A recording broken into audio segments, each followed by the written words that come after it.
Il est 8h sur Studio Qualité Jérusalem, 7h sur Radio G à Paris. Olivier Granilic au micro pour le premier rendez-vous avec l'actualité israélienne ce matin depuis Jérusalem avec le Premier ministre Benjamin Netanyahou qui a l'intention de nommer aujourd'hui un ministre de la Justice à la place d'Ayelet Shaked qui a été, je vous rappelle, limogé avec le ministre de l'Éducation Naftali Bennett. Et hier, le procureur général de l'État, Avichai Mandelblit, avait informé Benjamin Netanyahou qu'il ne pourrait pas être ministre de la Justice car des décisions sur ces dossiers étaient en cours dans ce ministère et aussi en raison de la limitation du nombre de ministères que Benjamin Netanyahou pouvait contrôler. Cependant, Mandelblit avait autorisé hier Benjamin Netanyahou à nommer des députés pour remplacer les ministres limogés, les ministres donc Shaked et Bennett, affirmant que cela était possible conformément à la loi fondamentale sur le gouvernement qui dispose que le gouvernement donc peut nommer des ministres parmi les membres de la Knesset qui siègent sans l'approbation du gouvernement, du Parlement, puisque le Parlement, comme vous le savez, a été dissous. Bezalel Smotrich et le Rav Peretz du Bayit Hayoudi réclament le portefeuille de la justice, respectivement pour Bezalel Smotrich donc, et le portefeuille de l'éducation pour le Rav Peretz. Mais il semblerait que Benjamin Netanyahou choisisse d'autres candidats pour ces ministères. La réponse donc sans doute dans le courant de l'après-midi.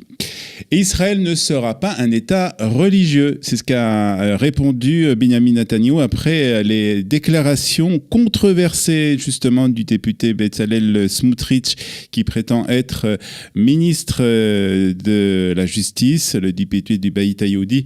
Je vous rappelle, avait fait des déclarations lors d'une cérémonie du Yom Yerushalayim à la Yeshivat Merkaz Arabe à Jérusalem. Il avait déclaré qu'il voulait être ministre de la Justice pour que la loi toranique revienne en Israël, comme à l'époque du roi David. Ces déclarations avaient fait beaucoup de bruit. Hier, donc, Benjamin Netanyahou a répondu par un tweet en écrivant « Israël ne sera pas un État religieux ». Déclaration faite donc par le Premier ministre hier soir. Victoire de Benjamin Netanyahou pour le dernier vote de la 21e Knesset. En effet, la Knesset a hier approuvé la décision de Mataniyahu Engelman au poste de futur contrôleur de l'État. 67 députés ont voté pour contre 45. Engelman était le candidat de la majorité et surtout le candidat de Benjamin Netanyahou. Le vote s'est déroulé à bulletin secret. Les résultats du vote ont amené les analystes à spéculer sur le fait que plusieurs députés arabes n'avaient pas voté pour le candidat de l'opposition, à savoir Giora Rom, ancien attaché militaire aux États-Unis et ex-commandant adjoint des forces aériennes israéliennes. Engelman, 53 ans, est diplômé de la Yeshivat Har Etzion. Il est titulaire d'une licence en économie, en comptabilité et a obtenu une maîtrise en administration commerciale entre 2014 et 2018. Il a été le directeur général du Technion de Haïfa. L'année dernière, le ministre de l'Éducation, Naftali Bennett, l'avait placé à la tête du Conseil de l'enseignement supérieur. C'est un honneur pour moi et je vais prendre ce poste avec beaucoup d'humilité et avec un sentiment de devoir national, a commenté également à la suite de son élection.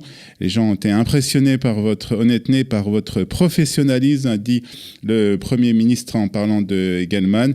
Vous ferez un travail formidable, j'en suis sûr, pour vous et pour les citoyens israéliens, a ajouté le Premier ministre israélien.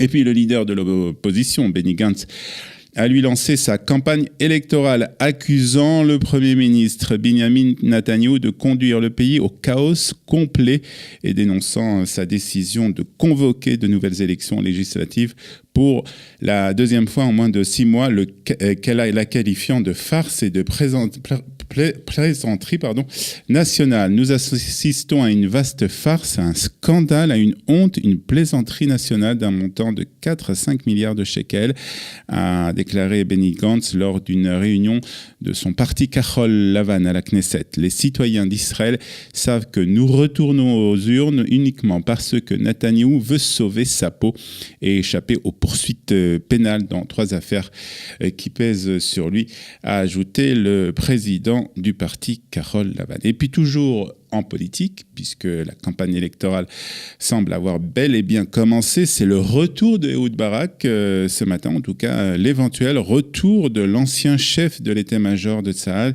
donc aussi ancien Premier ministre, ancien ministre de la Défense, qui pourrait se présenter aux élections pour briguer le poste du président du parti travailliste. Ehud Barak a eu en effet des discussions avec plusieurs responsables du parti pour vérifier ses chances de prendre donc les commandes du parti travailliste. Si Ehud Barak venait à devenir président du parti, Avi Gabay, qui est l'actuel dirigeant du parti travailliste, deviendrait son numéro 2. Ehud Barak a pour le moment refusé de commenter ces informations.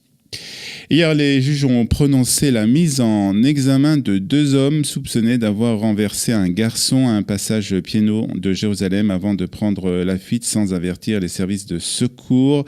C'est le tribunal de district de Jérusalem qui a acté la mise en examen de Netanyael Sandrsi, 22 ans, pour des faits de délit de fuite, et de Meir Gamliel, 22 ans aussi, également pour ne pas avoir donc assumé sa responsabilité en tant que passager, à savoir avoir appelé les secours. L'accident a eu lieu le 21 avril dernier, a blessé gravement un jeune garçon de 11 ans qui se trouve toujours dans un état de mort cérébrale. Le drame s'est produit à un passage piéton du boulevard Golda Meir à Jérusalem, une artère très fréquentée du nord-ouest de la ville qui a été donc le théâtre de nombreux accidents. Le frère du garçon qui se trouvait au moment de la collision aussi sur place a été lui aussi légèrement blessé. Et puis Semyon Rosenfeld, le dernier survivant connu du camp d'extermination de Sobibor et de la révolte qui s'y produisit, est décédé hier à l'âge de 96 ans. C'est ce qu'a annoncé le président de l'agence juive, Yitzhak Herzog. Nous déplorons la disparition de Semyon Rosenfeld, qui a participé à la révolte de Sobibor, qui, dans l'horreur de la Shoah, est devenu un héros malgré lui. C'est ce qu'a indiqué Yitzhak Herzog dans un communiqué après la mort donc de Semyon Rosenfeld.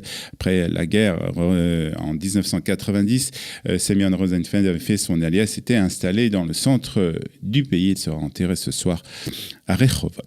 Et puis on termine bien entendu comme chaque point sur cette actualité israélienne par la météo israélienne. Il fera aujourd'hui 30 degrés à Tel Aviv, 33 à Jérusalem, 41 à la mer Morte, 35 degrés à Beersheva et 40 degrés à Eilat. Le prochain rendez-vous avec l'actualité sur Studio Qualita et sur Radio J, ce sera à 7h30 heure de Paris, 8h30 à Jérusalem pour la revue de la presse et des médias israéliens. À tout à l'heure.